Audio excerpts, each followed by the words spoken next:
Halo teman-teman, untuk kalian yang belum subscribe channel ini, tolong di subscribe dulu ya, biar kita tetap semangat bikin videonya. Oke?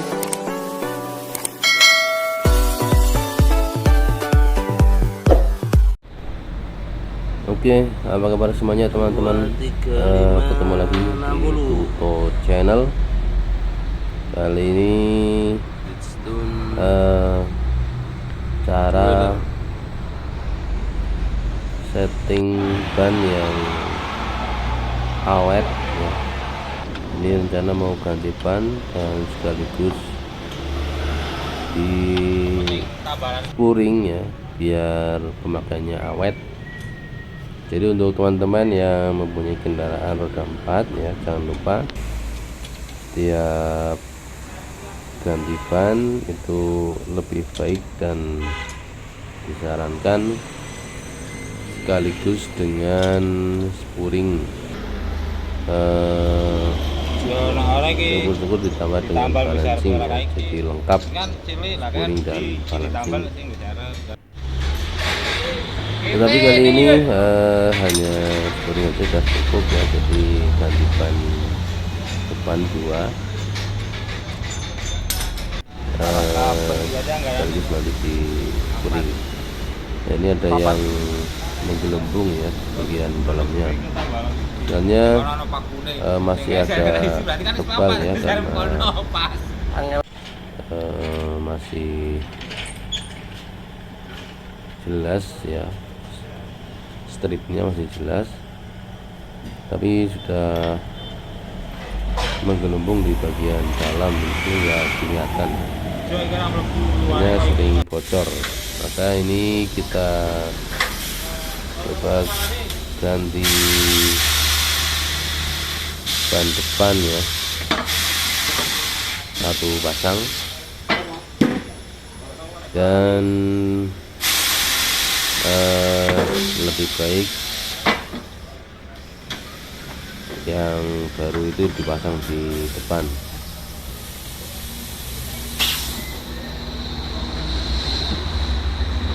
Nah, ini proses pembongkaran ban seperti ini.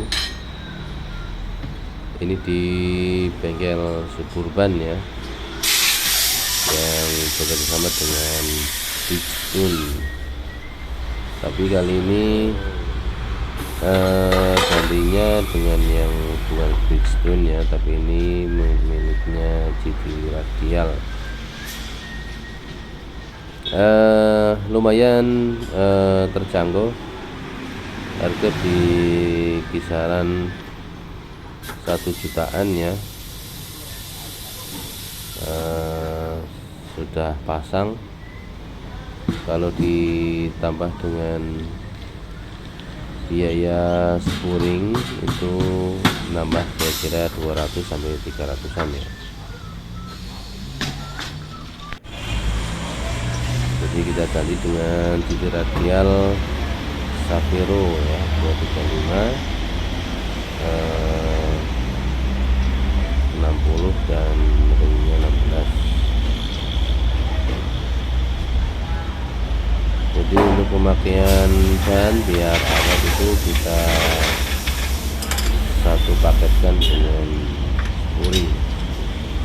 Itu tips bagi para pemilik kendaraan roda 4 ya.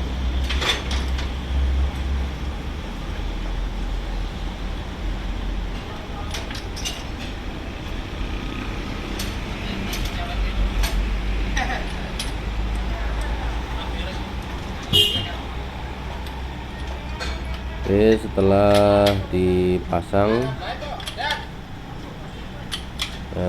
kita bawa ke tempat spuring ya, yang biasanya sudah satu paket dengan pembeliannya ya. Ya, ini proses spuringnya. Ini berada di bengkel Suburban yang daerah Pekalongan Timur ya.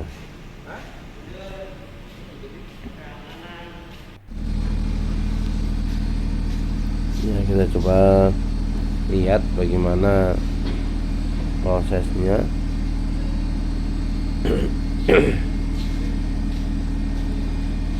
Ini masih perlu membutuhkan waktu kira-kira 15 sampai 20 menitan ya teman-teman, tidak terlalu lama. Yang jelas dengan spuring ini menambah umur pemakaian ban ya.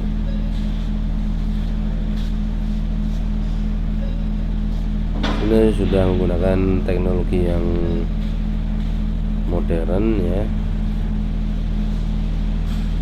jadi alatnya masih baru, sangat recommended buat teman-teman semua yang punya kendaraan roda 4 bisa di spuring di sini ya.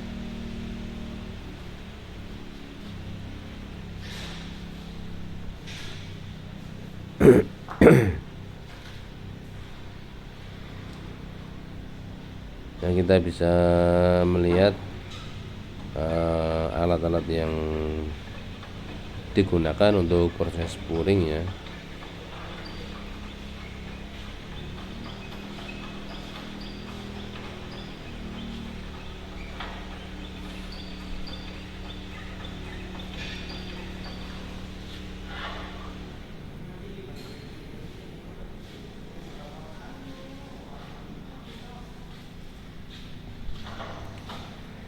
Ini paling tidak nanti juga dicek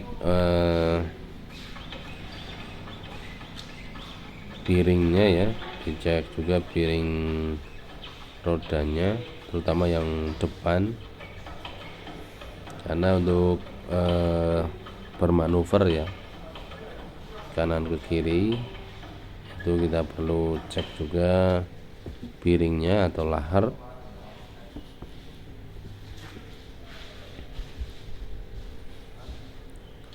Nah, ini dia seperti ini, kita goyang-goyang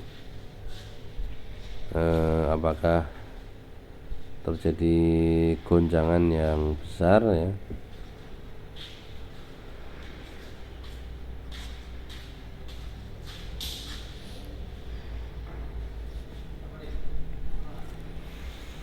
Kalau tidak ada goncangan berarti kira-kira masih bagus dan belum perlu penggantian piring rodanya.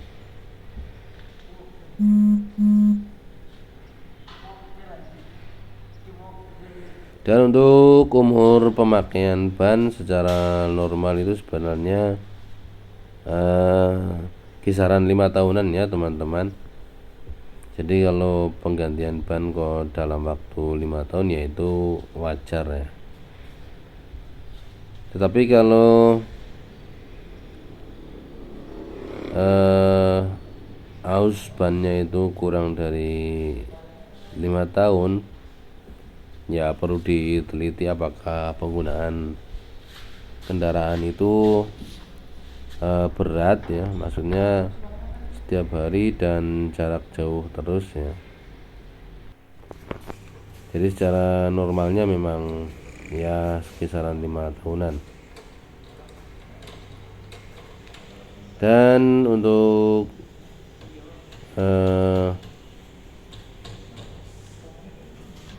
penggunaan kendaraan sendiri itu juga berpengaruh terhadap keawetan atau umur ban ya. Jika penggunaannya itu dalam medan yang berat, itu bisa memperpendek umur ban. Contohnya untuk penggunaan di jalan yang tidak rata atau berlubang, itu bisa memperpendek umur dari ban itu sendiri. Tetapi dalam pemakaian dalam wilayah dalam kota saja sebenarnya itu tidak begitu berpengaruh ya, cenderung lebih awet penggunaannya. Ini kita pemasangan perangkat spuring ya yang dipasang di roda, dan ini menggunakan infrared ya sebagai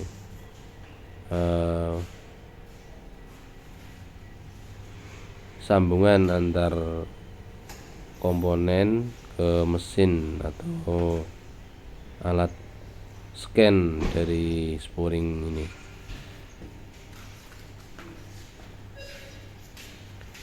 Ya, setelah dipasang bisa dilihat kondisi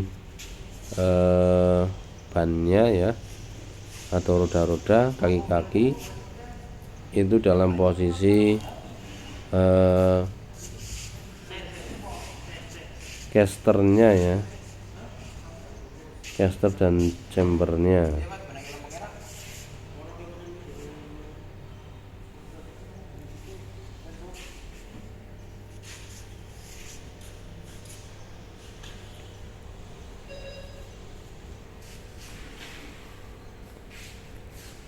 Ya, ini diuji maju mundur biar terlihat posisi roda-roda.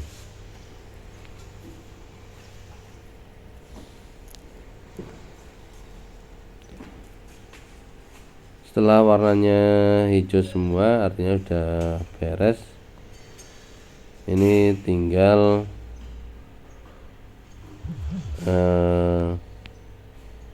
setting to in dan to out ya. Jadi di proses spuring ini ada istilah chamber, ada istilah caster, dan ada to in dan to out ya. Jadi untuk to in itu posisi roda itu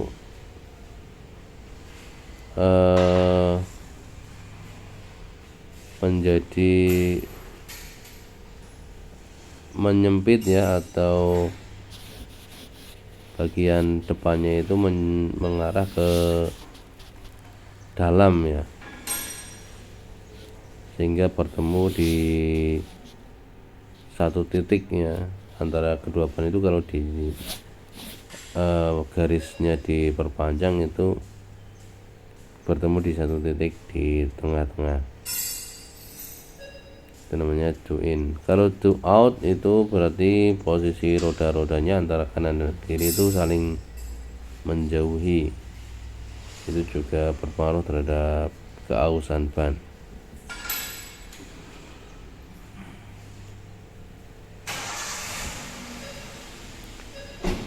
Untuk chamber juga sama ya. Chambernya kalau terlalu banyak artinya roda itu posisi menapaknya itu miring ya, cenderung ke atas itu melebar. Itu kalau terlalu positif ya. Kalau terlalu negatif itu cenderung penapakan ban itu dilihat dari atas itu cenderung menyempit di atasnya, sehingga menapak di jalan itu dia lebih menekankan di bagian dalam ban. Itu juga berpengaruh terhadap keausan bannya itu sendiri. Ada yang bilang ngeplay gitu ya, artinya yang aus itu hanya bagian luarnya saja, atau bagian dalam saja itu ngeplay, maka harus dipastikan ketika beli ban baru maka sebaiknya memang di spuring biar keadaannya itu normal.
Oke, kita terus pantau ya, ini belum beres juga,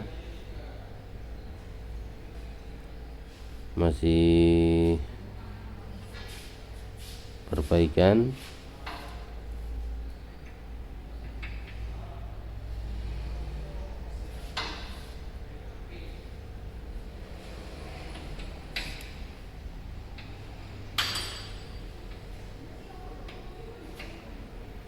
Untuk caster tidak terlalu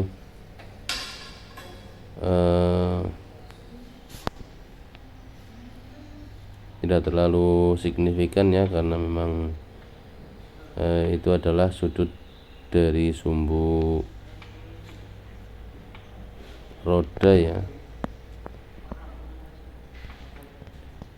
Jadi yang di setting ini lebih ke chamber dan to ya, baik to in maupun to out.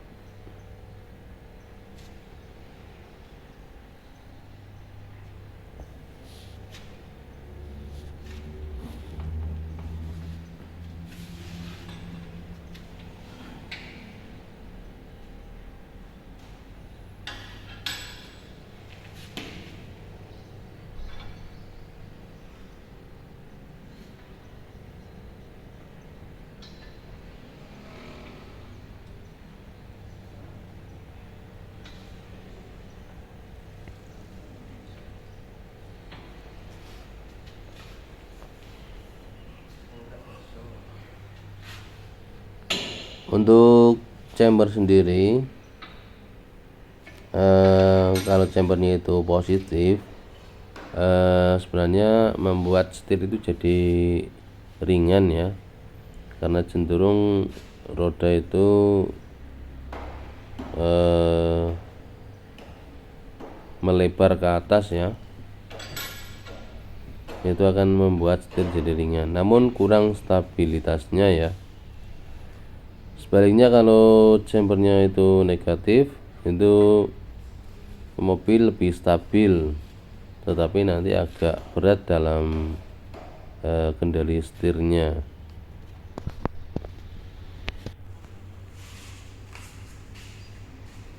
Nah, ini proses setting dari to in dan to out ya.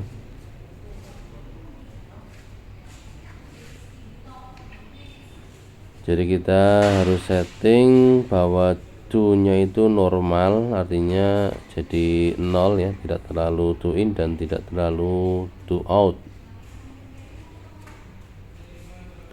Cara melihatnya itu dari bagian atas roda ya, lalu bagian depannya itu lebih masuk daripada belakang, disebut do in. Sedangkan kalau bagian depannya itu lebih lebar, disebut do out. Ini juga berpengaruh terhadap kemudi ya, atau steering, stabil atau enggaknya ya. Do in membuat itu setir jadi responsif ya. Kalau do out membuatnya tidak terlalu sensitif ya. Tetapi juga nanti kalau terlalu positif atau terlalu maksudnya terlalu do in atau terlalu do out, nanti akan berpengaruh terhadap keausan ban juga.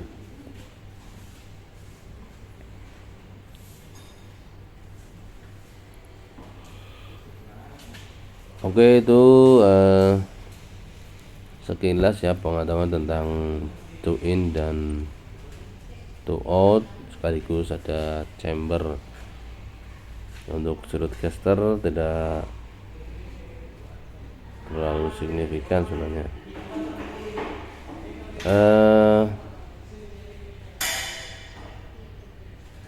Ya, ini sebentar lagi selesai ya, karena sudah setting do in dan do out.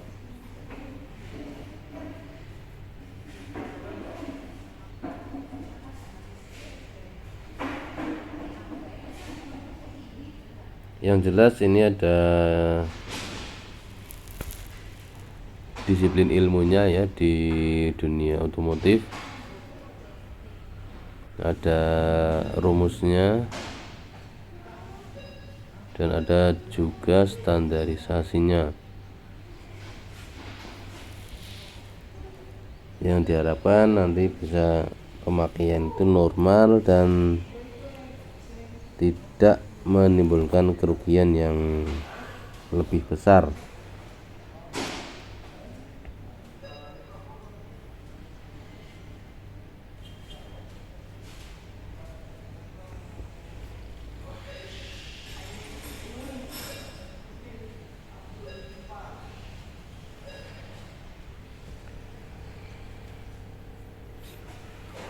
Oke teman-teman, kira-kira itu ya yang perlu Anda lakukan ketika ganti ban baru. Memang harus satu paket dengan spooring ya.